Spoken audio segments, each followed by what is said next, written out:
Muy buenos días, mi nombre es Chantal Montalvo Rodríguez y en esta ocasión veremos los diferentes tipos de gobierno, así como el que hoy rige actualmente en la Ciudad de México, como lo es la República. También viendo lo que es la democracia y cómo ha evolucionado hasta ser lo que es ahora. Para poder comprender lo que son las ciencias políticas, debemos comprender primero lo que es el Estado y también los tipos de gobierno. Como habíamos mencionado en los anteriores videos, tenemos ya contemplado lo que es un Estado. Sin embargo, hay diferentes tipos de gobiernos y hoy los estaremos viendo. Cada estado necesita un gobierno con el cual regirse. Hay muchos diferentes tipos de estado.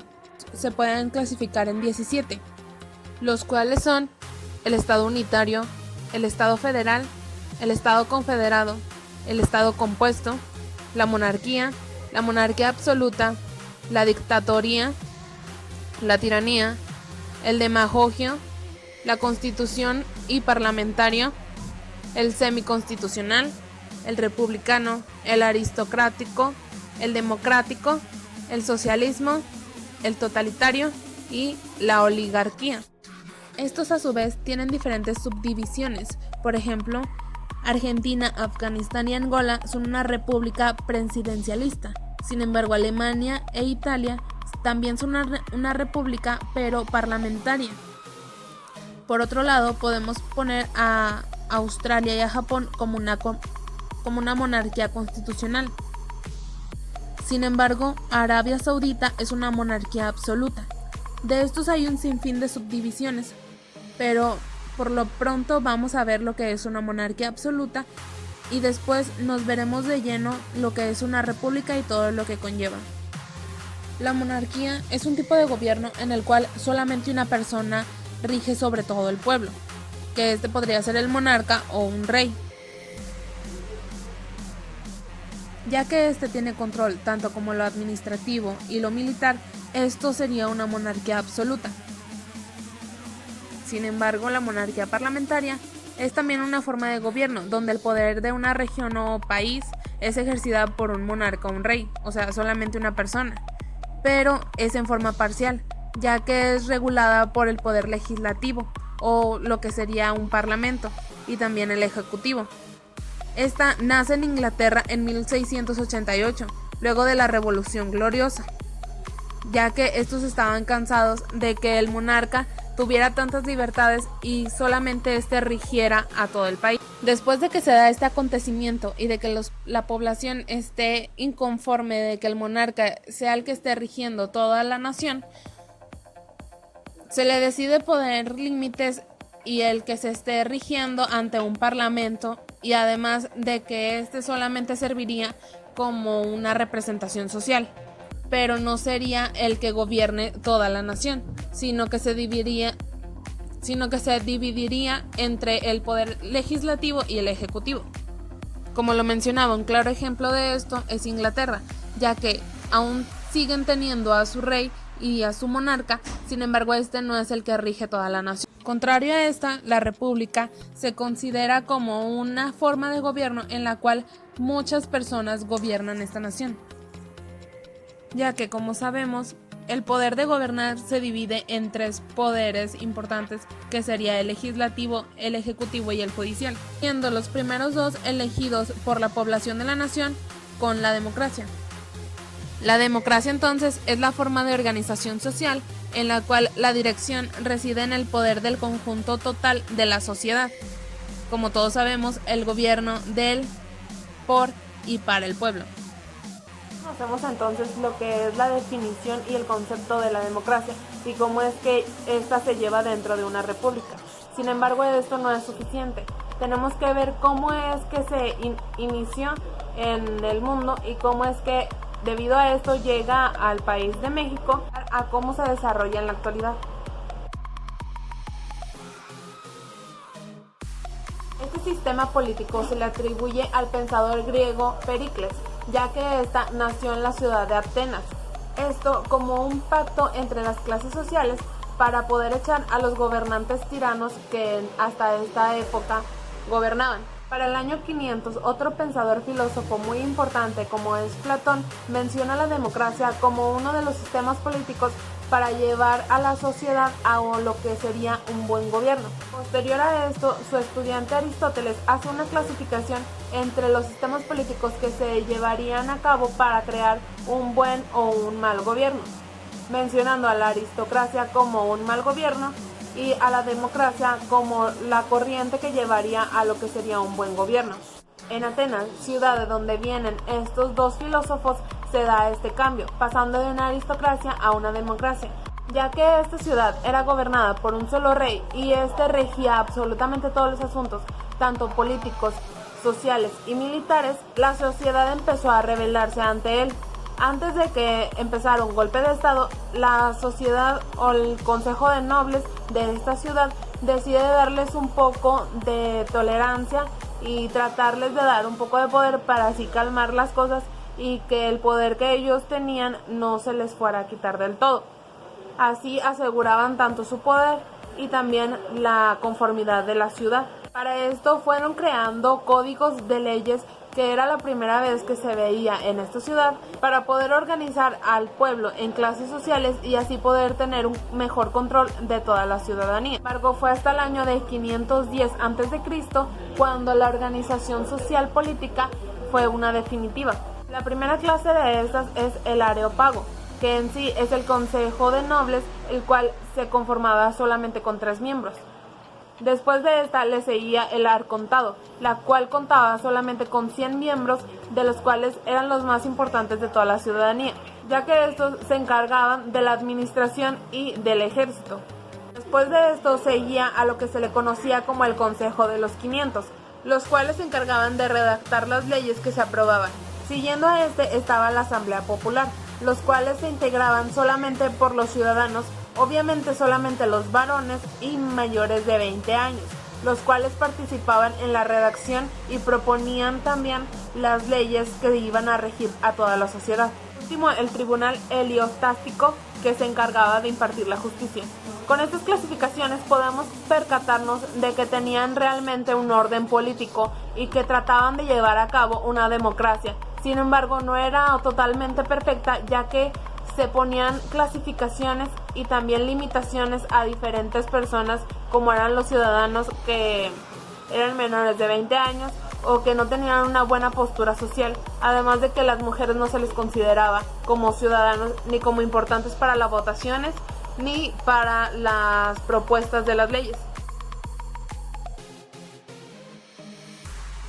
Esto y gracias al ejemplo de Grecia, Roma también comenzó a impartir y a tratar de buscar una manera de que la república o la democracia se implementara en su ciudad, además de que se vieron influenciados por las corrientes que en ese momento llenaban ese país, como lo era la corriente del pensamiento ecleotástico romano, el cual defendía los ideales y los derechos de los seres humanos, así también como las religiones judía y cristiana, que defendían también a los derechos de los seres humanos y de los menos privilegiados. Los romanos, al liberarse de sus reyes, instauraron una república aristocrática, ya que esta quedaba reservada para los que se consideraban los padres de Roma, o sea, las familias más antiguas o las que estuvieron en su revolución desde el inicio. Sin embargo, por las revueltas sociales que se desarrollaron en esta Roma, después decidieron cambiar a lo que sería conocido como Roma, Senado y Pueblo, que sería un sistema político el cual implementaría que las leyes y reformas se aprobaran por una asamblea popular. Roma tomó el nombre de democracia, que era el sistema político que estaban desarrollando en Grecia, así también como una parte de cómo es que se estaba desarrollando. Estos serían los dos claros ejemplos y los más antiguos de cómo es que se instauró la democracia en todo el mundo. Gracias a estos dos llegó las corrientes de la democracia y de defender los derechos humanos hasta México, lo cual desencadenaría lo que sería la independencia y se trataría de instaurar la democracia y ese sistema político en México.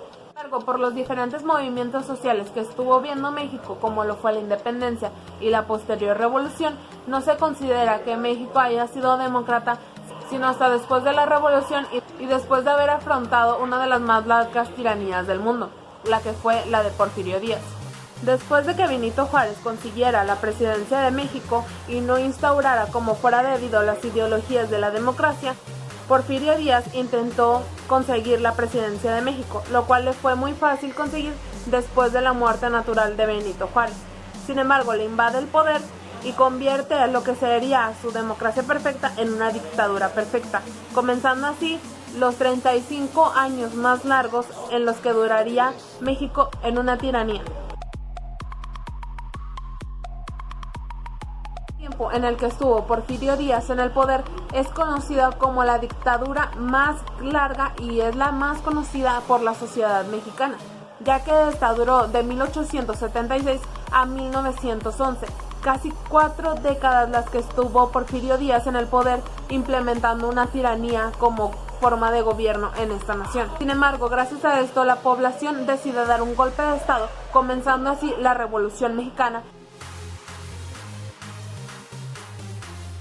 Después de este movimiento social se ve una variación en el estado de gobierno de México, dejándolo en una crisis, y lo cual los militares que estaban a cargo de la organización de este movimiento tomaron los 3 alternativamente la presidencia de México, dando comienzo a lo que se le conocería posteriormente como triunvirato político en México, siendo Adolfo de la Huerta, Álvaro Obregón y Plutarco Elías Calles quienes formarían este triunvirato político, y también los que se turnarían la presidencia de México durante los siguientes 2 años, a partir del 23 de abril de 1920, después de conformar el Plan de Agua Prieta. Después de esto, y al considerarse a México como una república democrática, representativa y liberal, se vio una gran evolución en su política y en cómo implementaba la democracia en esta nación, ya que en 1929 se crea el primer partido político de esta nación. Más adelante comentaremos lo que es un partido político y cómo se clasifican, pero por el momento es importante resaltar que el PNR, ahora conocido como PRI, fue el primer partido político que se creó en esta nación y fue una evolución muy grande en la política de México.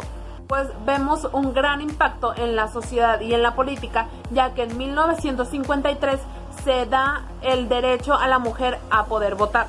Continuando con estos acontecimientos, en 1990 se crea el IFE, la Institución Federal Electoral, la cual se encarga de controlar las elecciones electorales de los presidentes de este país, y fue una gran evolución para los problemas que anteriormente se habían venido viendo durante las elecciones del país. Ya serían controladas por una institución totalmente independiente.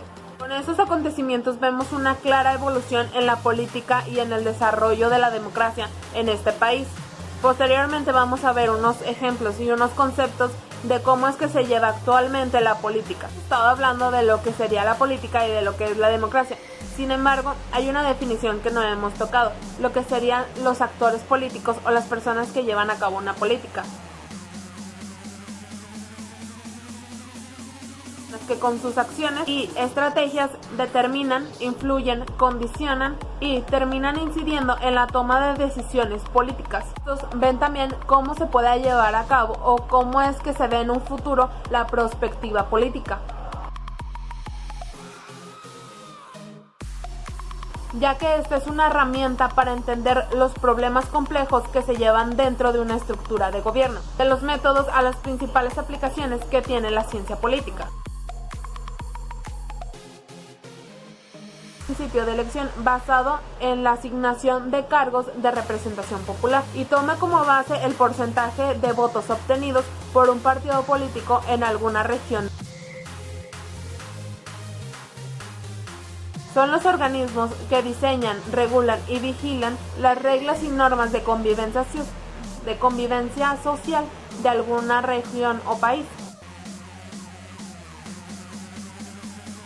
Anteriormente, el primer partido político que se estableció aquí en México fue el PNR o Partido Nacional Revolucionario, que fue organizado por el general Plutarco Elías Calles en 1929 y finalmente desde 1946 hasta la actualidad se le conoce como un Partido Revolucionario Institucional o PRI, el cual estuvo gobernando en la cima de la presidencia de la República Mexicana desde 1929 que fue instaurado hasta el 2000, donde fue derrotado por el Partido de Acción Nacional, o mejor conocido como PAN. Hoy en día, además de estos dos partidos que son muy conocidos, existen otros más, como lo podría ser el PRD o el Partido de la Revolución, el PT o Partido del Trabajo, el Partido Verde Ecologista de México, el Movimiento Ciudadano y el que actualmente gobierna en nuestra presidencia, Morena. Se considera que su clasificación solamente es entre locales o federales.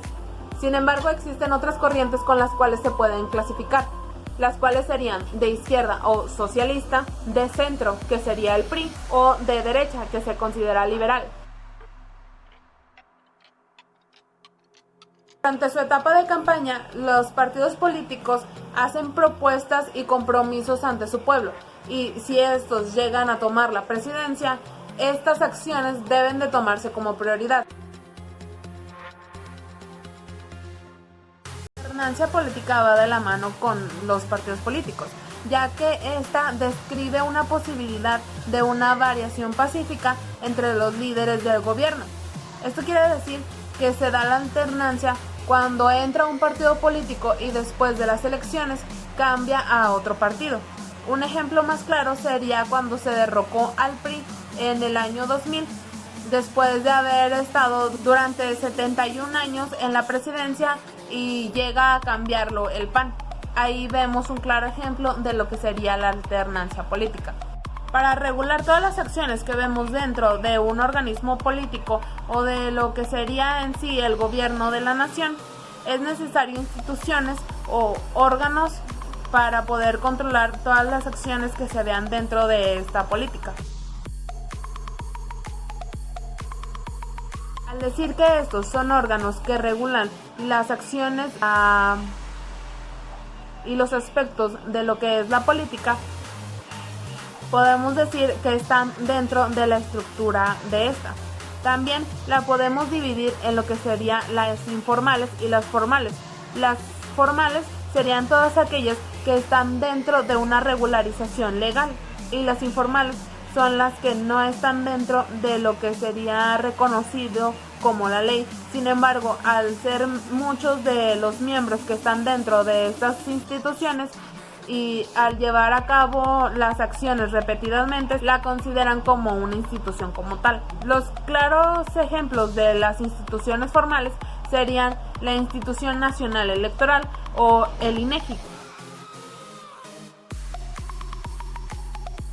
La INE es el organismo público, autónomo e independiente que regula las elecciones electorales y fue fundado en 1990.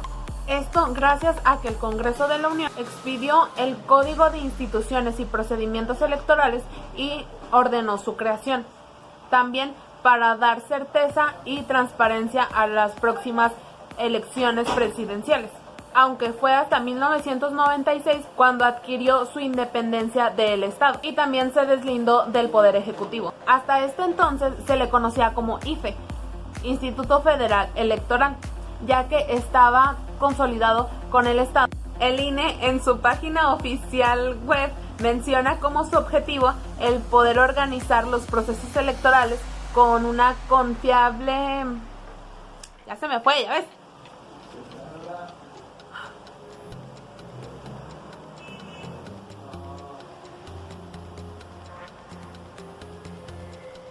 Como libres, equitativos y confiables.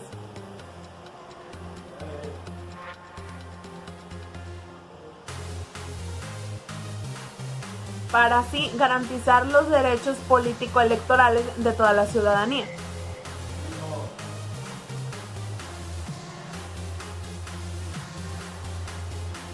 Y también contribuir a la vida social y democrática del desarrollo de México. Y también era ordenado por el Poder Ejecutivo. A raíz de su independencia con el Estado y con el Poder Ejecutivo, en 2014 se le da un carácter nacional y se convierte en lo que ahora conocemos como INE, Instituto Nacional Electoral. Esto para homologar los estándares con los que se organizaban y se veían las elecciones tanto locales, nacionales y federales. Esta es una breve descripción de lo que se lleva a cabo en la democracia en el actual México y cómo ha sido su evolución hasta llegar a la actualidad. Sin embargo, las acciones políticas no solamente se llevan a cabo dentro de un país o de una nación. También se puede dar el caso que las acciones políticas se lleven de país en país. Por ejemplo, es el Estado de Confederación. El Estado Confederado es la agrupación de distintos estados en virtud de un acuerdo en común, estableciendo así un vínculo jurídico entre la ciudad central y los estados miembros de esta agrupación. Estos se caracterizan porque nacen de un tratado internacional, además de que las instituciones se integran por delegados de los estados que son miembros. Sin embargo, los delegados no le rinden cuentas al estado central, sino que van directamente a los estados que son originarios.